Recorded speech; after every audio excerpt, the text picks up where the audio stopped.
Have you seen the pro-choice phrase, everyone loves someone who has had an abortion? I love people who have had abortions. Some of them I know about. Some of them I know I don't know about.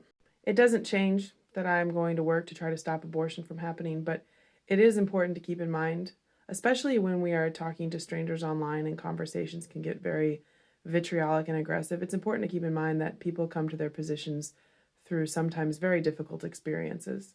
I had a video recently talking about how pro-life people often get to their positions through trauma, but the same is true for a lot of pro-choice people. And I can't pretend to know what it's like to be in circumstances that would make me want to choose an abortion. But I do know what it's like to be in circumstances that make me want to believe that an embryo is an irrelevant clump of cells. I've had 2 miscarriages. With the first one, I felt heartbreak, just grief and heartbreak. The second one was a little bit different. I felt more angry and nihilistic, maybe.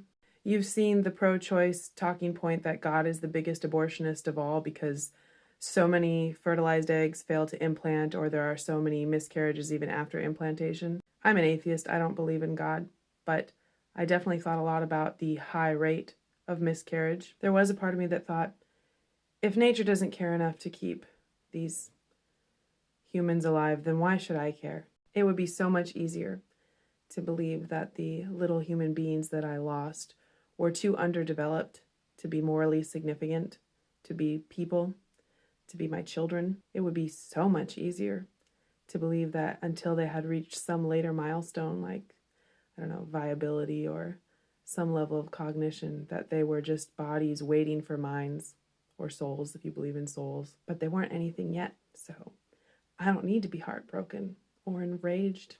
It's not important. I didn't land there ultimately at anger and nihilism, but I stood on the precipice of it.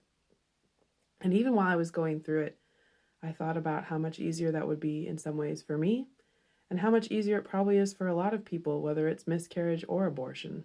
You don't have to be grieved, and you don't have to think about how you lost something you can't ever get back, because it's not important. I'm not presuming that's how everyone who goes through miscarriage or abortion feels, or that that's the thought process they go through. But I think a lot of people do, and I understand why. What does that mean for how we handle the abortion debate? I don't know. I'm going to keep talking about what I know and believe to be true, but I will try to do it keeping in mind where people are coming from and the variety of experiences that might have led them to this.